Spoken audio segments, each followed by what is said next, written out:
You are now listening to theGrio's Black Podcast Network, Black Culture Amplified. Hi, and welcome to the Blackest Questions. I'm your host, Dr. Christina Greer, politics editor for theGrio and associate professor of political science at Fordham University. In this podcast, we ask our guests 5 of the Blackest Questions so we can learn a little bit more about them and have some fun while we're doing it. We're also going to learn a lot about Black history, past and present. So here's how this works. We have 5 rounds of questions about us, Black history, the entire diaspora, current events, you name it. And with each round, the questions get a little tougher, and the guest has 10 seconds to get it right. If they answer the question correctly, they'll receive 1 symbolic black fist, and they'll hear this. And if they get it wrong, they'll hear this. But we still love them anyway. And after the 5 questions, there'll be a black bonus round at the end just for fun. Our guest for this episode is sports journalist and TV personality Stephen A. Smith, who has spent decades in the sports world making friends and some enemies with his strong opinions and no-holds-barred approach. He's a fan favorite, especially a favorite of mine, on ESPN, and earlier this year released his memoir, Straight Shooter, that's now a New York Times bestseller. He's also a podcast host, podcast No Mercy, and you can find that wherever you get your podcasts. Hello, Stephen A. Thank you so much for joining us on the Blackest Questions. Dr. Greer, honored to be with you. How you doing?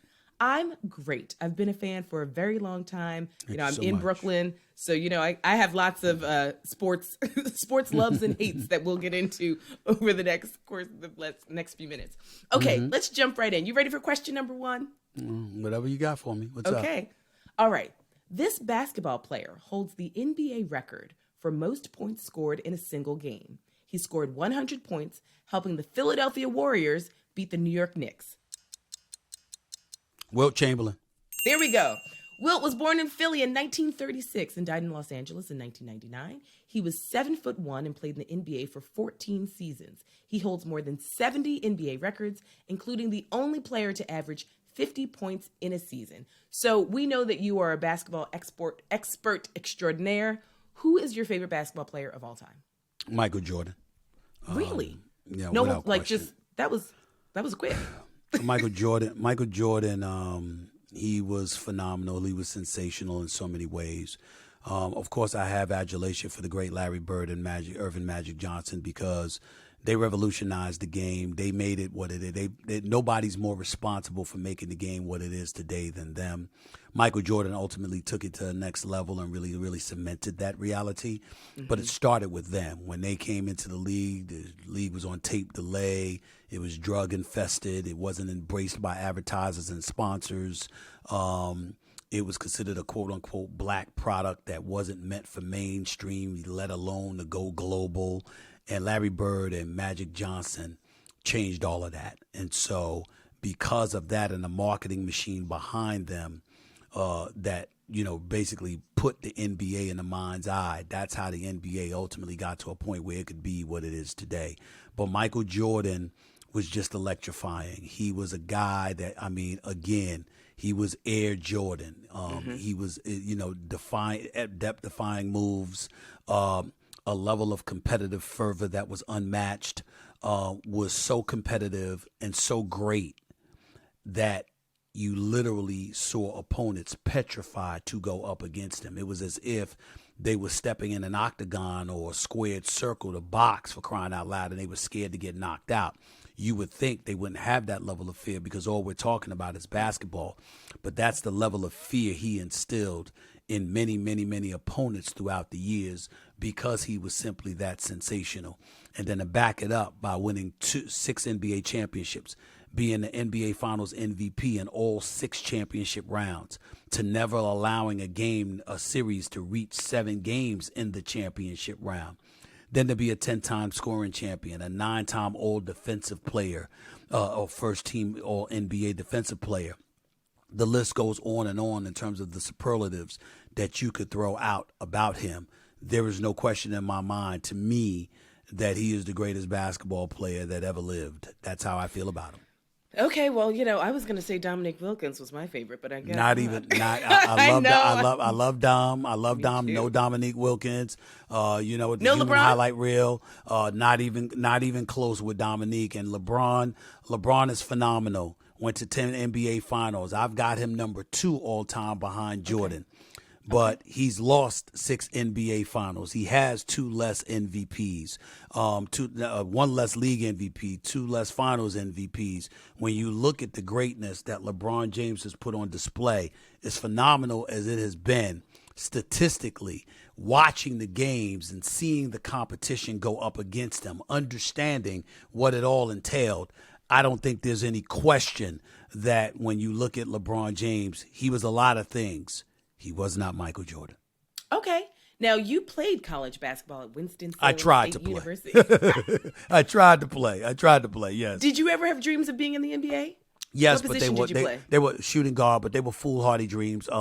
I was coming out of high school. I was 130 pounds, soaking wet.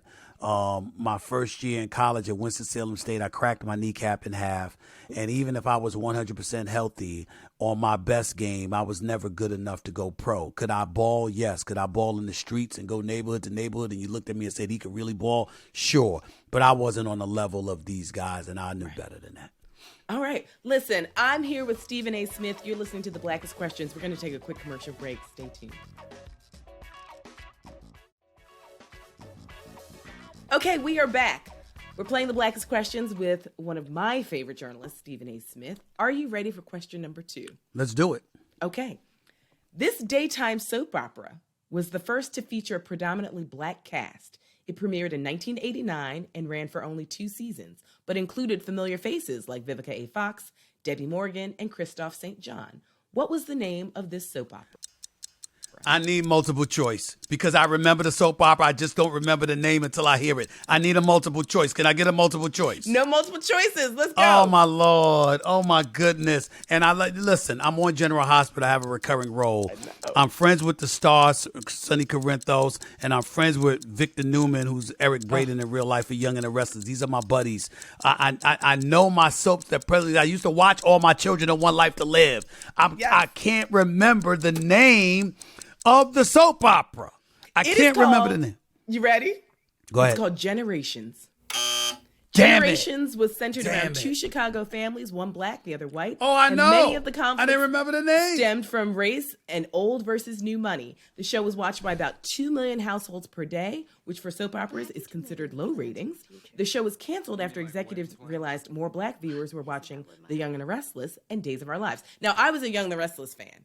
Yes. And initially Days of Our Lives, but whenever we switched babysitters, we would switch soap opera. I just think it's unfair to question. You can't give me a soap opera question that was around for 2 years. I mean, when you got General Hospital and Young and the Restless been around for 50. I mean, my God. We know that you are a huge fan of General Hospital. Oh, as my you said, goodness. you've been on several episodes playing the character Brick. I trust you with my life. Trust goes both ways. You know that.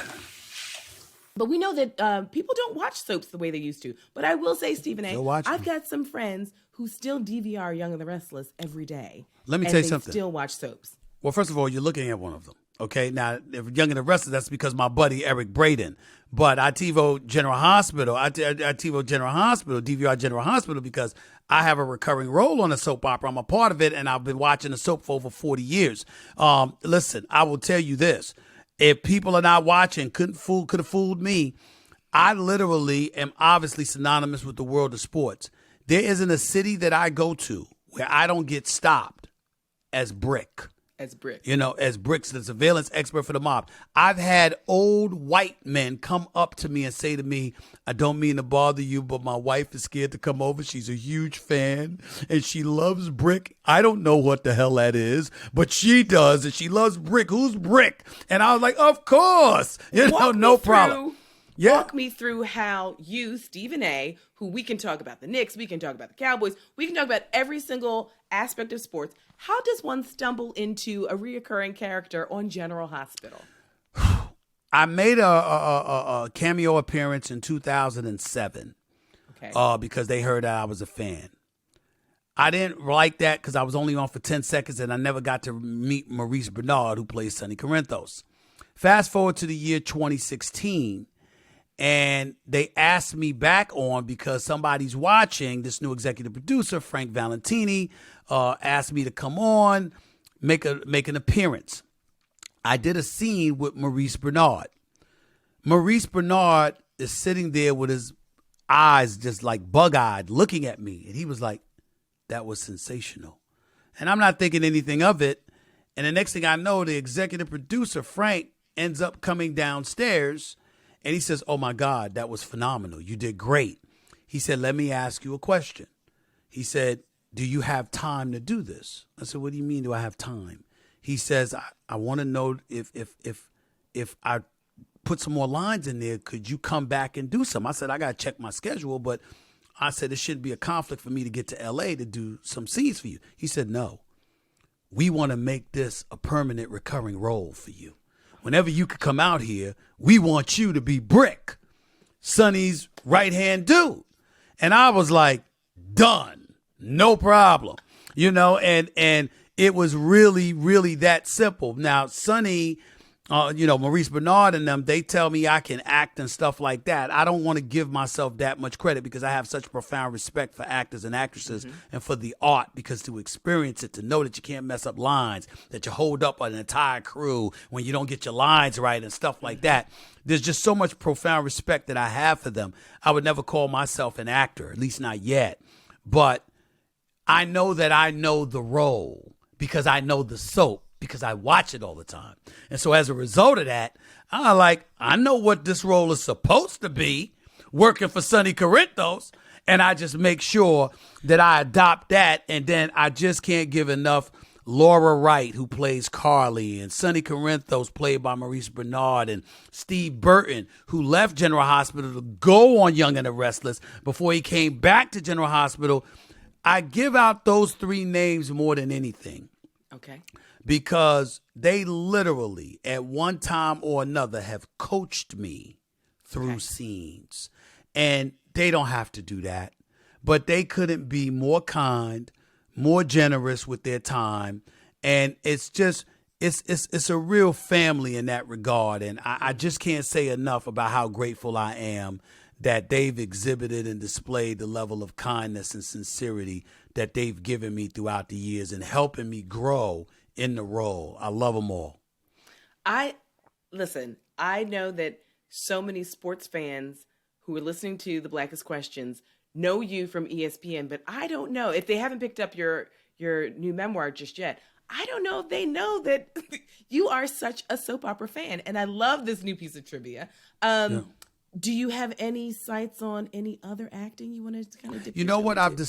I've decided to take it a little bit more seriously. I'm literally I've got a lot to do right now, but probably sometime this summer I'm gonna start taking acting lessons, because what I find fascinating about it is that you can be anything the role says you are. Mm-hmm. And it's one thing to know it because that's acting. It's another thing to experience it. It's another thing to go out there and try to fulfill one's depiction of what a role should be. Mm-hmm. And so when I think about some of my all-time favorite movies, when I think about Gladiator, when I think about Glory with Denzel, or Crimson Tide with Denzel, because he's my all-time favorite, when I think about various movies with Morgan Freeman and Shawshank Redemption, for example, when I think about Tom Hanks with Forrest Gump, Gene Hackman, who was an all-time favorite of mine as well, Robert De Niro and Al Pacino in Heat, the list goes on and on. What I marvel at, and Denzel, of course, in Malcolm X, which had to be a dream come true, despite the pressure that obviously came along with it, because you had to do that right. Right. Just to fantasize about being able to marry and engulf yourself and ingratiate yourself with a role, and you don't have to apologize for it because that's the role. I think that there's a level of freedom that comes with it if it's a role you want to play. If it's something you want to do, you can do it. And it's like you don't have to apologize to anybody because you're acting. And so for me, I over the last few years, strictly from doing General Hospital, and of course I'm going to be in Creed as well and stuff like Creed 3 and stuff like that, I have fantasized about doing more acting. And so I love Jamie Foxx and Law Abiding Citizen with Gerard Butler. Stuff like that. It's like you see this stuff and you're like, yeah. Or Wesley Snipes in New Jack City. You know, you look at this kind of stuff. And it's classic, It's like, yeah. I could see myself doing something like that if I'm worthy. And I don't think I'm worthy yet. So I'm going to go take some acting classes and see what I can pull off. Listen, we're all about manifesting here on the Blackest Questions. You know, I was a thespian for a short minute in college before I switched over to political science and classics. But there is something about embodying a role. But I think there is also something that's different about screen acting versus theater acting. Would you ever want to go on stage? Or are you going to stick with television movies for now? Television and film, that's it for me. I don't have any desire to be on Broadway and the theater and stuff like that. Those are artists extraordinaire. And obviously some of the great actors of our time we see can do both. And so I applaud them. I revere them, profound respect to them. And all I do is look at them and marvel at their greatness and applaud it. For me personally, with film and television, I think I can do that. My issue is anything that I choose to do, I aspire to do on an elite level to make sure that I respect the industry. When I think about what I do in the world of sports television, everybody says I'm the guy. Well, guess what? Howard Cosell came before me. Bryant Gumbel came before me. Bob Costas came before me. Greg Gumbel, and various others throughout history. People at ESPN that I work with, the Chris Bermans, the Stuart Scotts, God rest his soul, John Saunders, God rest his soul, Dick Vitale and others, they paved the way for somebody like me. And so for me, one of the greatest compliments, Dr. Gray, I've ever received in my career was when ESPN let me go in 2009 over a contract dispute. And I came back to ESPN. They brought me back in 2011. And everybody was sitting there and shaking my hand, good to see you, blah, blah, blah. And then I walked up to Chris Berman, Boomer. That's obviously an iconic figure for ESPN for many, many, many years. And he extended his hand and he shook my hand. And I shook his hand and he held me tight and he said, "Welcome home. You never should have left." And I'm not an emotional guy, but I actually teared up. I didn't cry, but I actually teared up. It meant so much to me to hear him say that because he was a guy that helped start ESPN, going to games, bringing tapes back to put in and, old school stuff that we could never imagine today. He helped build the network, and I know what he meant when he said that to me. He looked at me as somebody, regardless of my bombacity and my demonstrative tendencies and all of this stuff, he viewed me as somebody that upheld the standard. When I look at somebody like Brian Gumbel texting me and stuff like that, it says to me, when they embrace me, that I've upheld the standard they created. I didn't veer away from it. I didn't run away. I might try to take it to another level, but it's building off of what they built. And acknowledging that I stand on their shoulders. And that's why I'm able to elevate. And it's very, very important to me that I'm that way in anything that I choose to do. So whether it's sports, whether it's acting down the line or whatever, the people that have done it and have done it right, I want to, at the very least, be gifted enough and respectful enough of the industry so they'll know I understand what shoulders I stand on. I thank you for it, and I hope that I don't disappoint you while I try to do what I try to do. Oh, I love it. I'm so excited to see what you do next. We're going to take a quick commercial break. I'm here with Brick, a.k.a. Stephen A. Smith. You're listening to The Blackest Questions, and we'll be back in just a moment.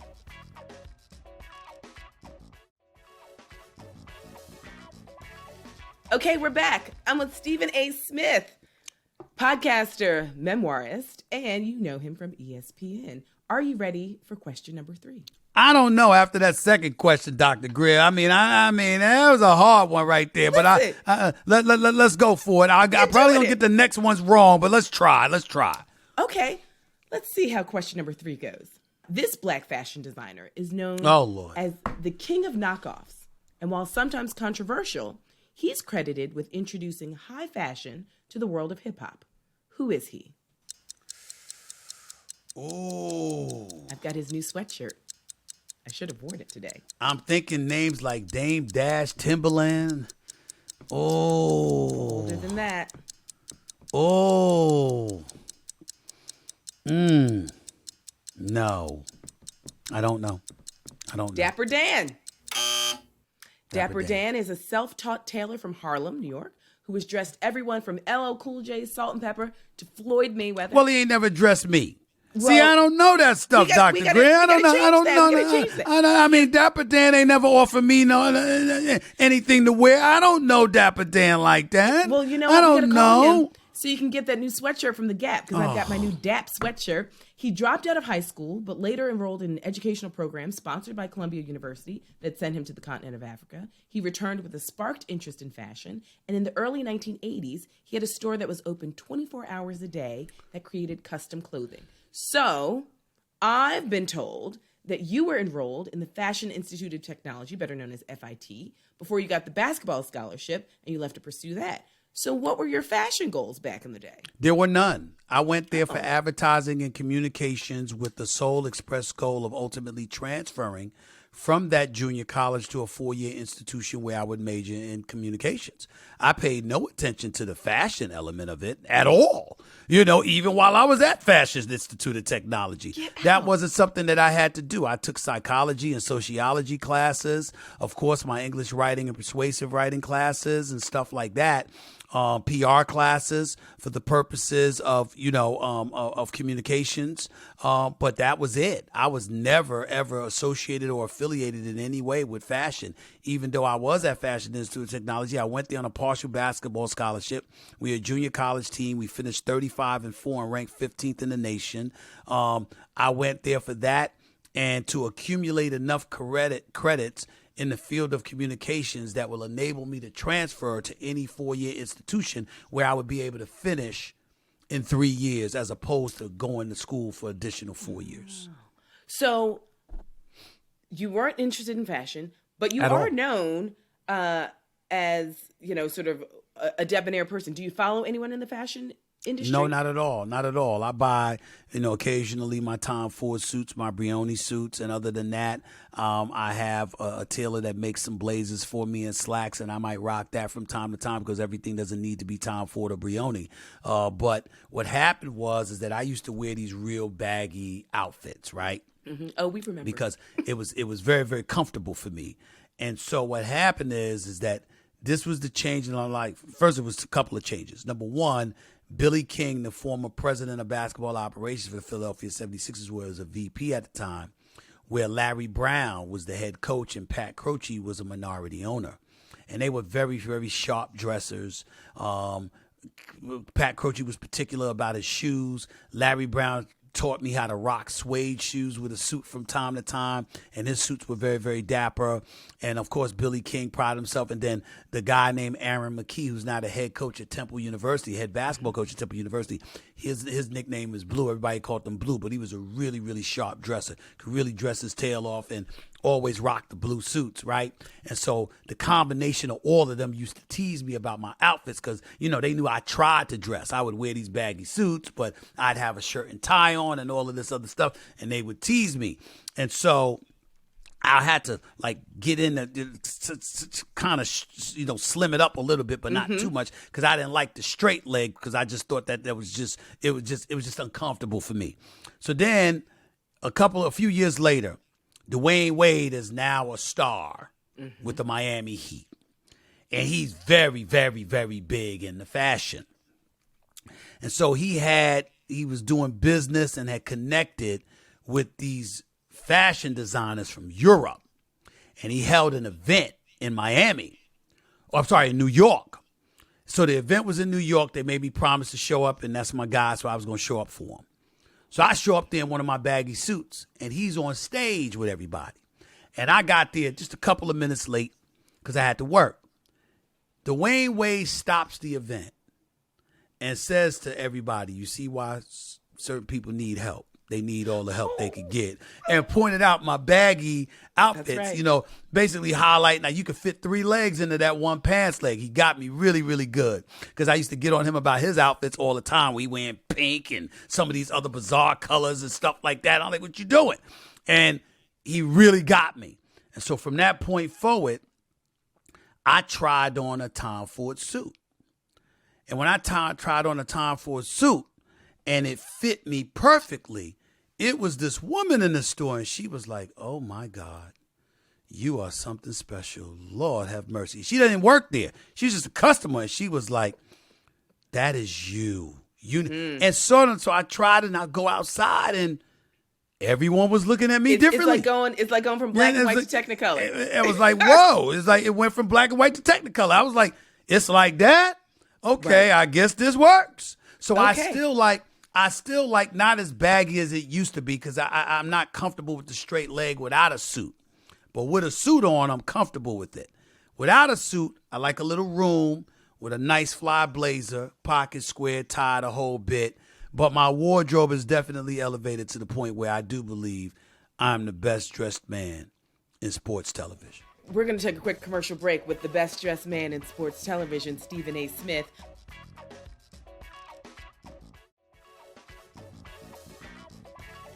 So we are pressed for time, but we're going to skip to question number 5. So we're only going to give you 4 questions this show. Since, okay, thank you, because I keep getting them wrong anyway. No, I only got the first one right, but go ahead. But this last one, I don't want to get your blood pressure up real fast, but here we go. Last question. This football player was an original member of the Dallas Cowboys and was drafted in 1960, where he played in a racially divided Dallas, Texas. He was the first black star on the Cowboys and also made history as the first black football player at the University of Colorado and the first black sports anchor for CBS. Who is he? I'm ashamed because I should know that. It's just that when it comes to the Dallas Cowboys, I pay attention to them losing, not anything historical. Wow. The answer is Frank Clark. I would not have guessed that. Frank Clark played with the Cowboys for 8 seasons. He played both wide receiver and tight end. He held the Cowboys record for most touchdowns in a season with 14. For 45 years, he held that record until 2007, when it was broken by Terrell Owens. So we know that you have a special disdain for the Dallas Cowboys, and your criticism of them is some of the biggest viral moments in football Sundays. Where did the disdain for the Cowboys come from, and what's your favorite football team? Well, first of all, I once had an ex-girlfriend in high school who dumped me who was a Cowboys fan. That didn't help. Okay, well, that's enough. No, that's not. But I will tell you in all seriousness, my disdain from the Cowboys emanates from their fans. It's not the organization. It's not the Dallas Cowboys. And I should have known that answer in all seriousness about Frank Clark. I should have paid more attention to that. Usually I just look up my history, but the bottom line is I should have known that one. So that's on me. But I will tell you this. The Cowboy fans are the most nauseating, disgusting fan base in American history. More so than the Eagles? More so than everybody. Okay. It doesn't matter how awful they are. They're always going to win the Super Bowl next year. It doesn't matter how futile. It doesn't matter how moribund or pathetic they are. They are always going to be the champion next year. And they live every season as if they're already the champions. That is what annoys me about them. Primetime Deion Sanders played for the Cowboys. Love him, my brother. Michael Irvin played for him. Love him, my brother. Emmitt Smith, my man. Troy Aikman, good dude. Love him to death. Colleague at ESPN. Love these dudes. Jimmy Johnson, one of my favorite coaches of all time. All that stuff. Jerry Jones, my buddy. The bottom line is this. At the end of the day, the Cowboy fans are what ruined it for everybody. Ruined it absolutely for everybody. And I saw your head shaking about Jerry Jones. We could talk about that if you want to. But that might be a different podcast episode. No, that's a different podcast episode. But you know what? To me, I'm not going to hold a still photo from 66 years ago against somebody. I'm just not going to do it unless I see something that's evident. You standing in the crowd, that's just me. I need more evidence than that. Having said all of that, at the end of the day, when I think about Jerry Jones, I think about a marketing genius for the Dallas Cowboys who somehow manages to keep them relevant when they're not worthy of being relevant. He somehow pulls it off year after year after year. And he's got these Cowboy fans believing every single year they're going to be Super Bowl champions. Next year's going to be the one. Yes. All right, so we're going to take a quick commercial break. I'm with Brick, a.k.a. Stephen A. Smith, memoirist, podcaster, and you're listening to The Blackest Questions. Stephen A., you were born in the Bronx, but you grew up in Queens. After reading your book and you talk about sort of, your upbringing, tell us a little bit more about your book, Straight Shooter, a memoir of second chances and first takes. Well, the book was written, first of all, as a dedication to my mother who passed away in 2017 after a lengthy battle with cancer. God rest her soul. She was always a straight shooter. She's the greatest woman I've ever known. I'm a proud mama's boy in that regard. There has never been, thank God for the existence of my two daughters, because there was never anyone alive that I could have imagined loving as much as I loved my mother. And I miss her every day. And I've been through a lot in my life, certainly not because of her. She's also the closest thing to perfection I've ever known in a human being. And in writing this memoir to motivate and inspire, I had to highlight a lot of things that I've endured in my life. It was basically primarily a book to also celebrate her and the greatness that she exhibited, the perseverance and tenacity that she had to show, unfortunately because of the negligence of my father, which I also had to highlight because I couldn't celebrate her without telling why she needed to be celebrated.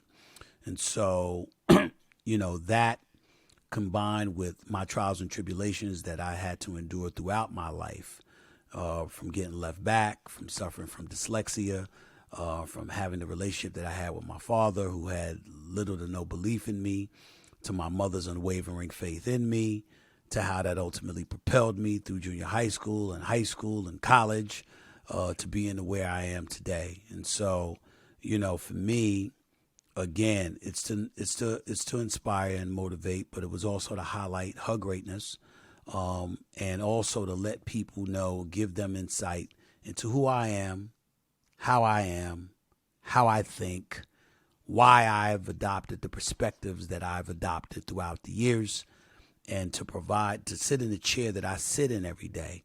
I thought it was incredibly important that I provide that perspective so people will understand why I think the way that I think, why I am the way that I am. I thought I owed that to the viewer, the reader, the listener, etc., because I sit in a chair that a lot of people consider to be incredibly influential, and to whom much is given, much is required. There's a lot of responsibility that comes with that, and I just wanted to highlight for people there's a responsibility that I embrace. Here's why. It's a beautiful reflection. It's so thoughtfully written. And for those of you who haven't read it or listened to it, be sure to check out Stephen A. Smith's memoir, New York Times bestselling memoir, I should say, Straight Shooter, a memoir of second chances and first takes. Time for a quick break. We'll be right back. Okay, we're back. I'm with Stephen A. Smith. Are you ready for the lightning round? Oh, Lord. Now, How many? Do you just want to advertise to everybody what I don't know unless I look it up? Because I can't get an answer right. You asking me questions from the 1960s. I mean, you're asking me about fashion. I mean, I'm like, what? This is unbelievable. But go ahead. This is Black Lightning Round. There are no right or wrong answers. You just give me the first thing that pops into your head once I ask you the question. You ready? Sure. Okay. Back in your prime, if you could have played against any basketball player, dead or alive, who are you picking? Steph Curry. Okay. Are you a morning person or a night owl? Night owl. Of all the places you've visited, what's your favorite? Barbados. When you want to indulge, are you grabbing something sweet or something salty? Sweet. Which boxing movie franchise are you watching, Rocky or Creed? Rocky. Which would you rather, ask for permission or ask for forgiveness? Forgiveness. I think we all know that answer. And last one, are you playing dominoes or spades? Spades. All right. Listen, you have been playing the Blackest Questions. For our listeners out there, we've been talking to Stephen A. Smith. Go pick up his new book, Straight Shooter, a memoir of second chances and first takes. Listen to his new podcast, No Mercy with Stephen A. Smith. I want to thank you all for listening to The Blackest Questions. This show is produced by Sasha Armstrong and Jeffrey Trudeau, and Regina Griffin is our director of podcasts. If you like what you heard, subscribe to this podcast so you never miss an episode, and you can find out more in the GRIO Black Podcast Network, on the GRIO app, the website, or YouTube. Thank you so much for listening.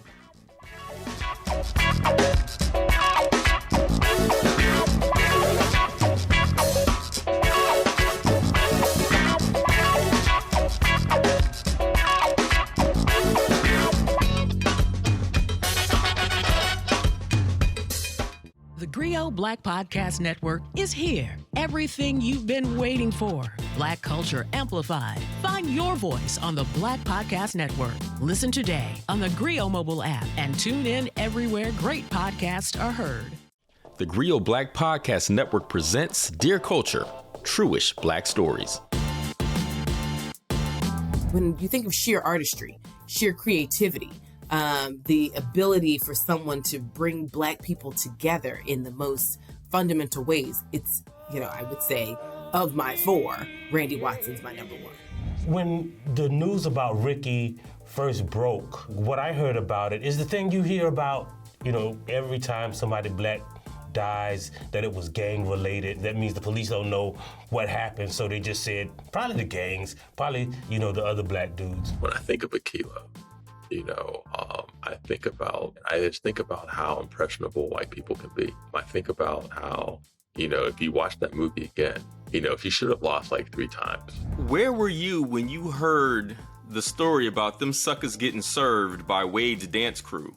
It's crazy that you mentioned this. So as a New Yorker, right, everyone knows where they were on 9/11, right? A couple years later, right, it's 2003, everyone hears about this crazy moment in a boxing ring, because that's where dancers do get out, right? In boxing rings. If you could say something to Ricky right now, what would you say to him? Ricky, you shouldn't have never got that girl pregnant. You knew I had a crush on you. You should have got with me instead. Moments in Black culture examined like never before. Join us each week as we dive into the Black moments that changed us, that changed the world. Make sure to subscribe to Dear Culture so you never miss an episode.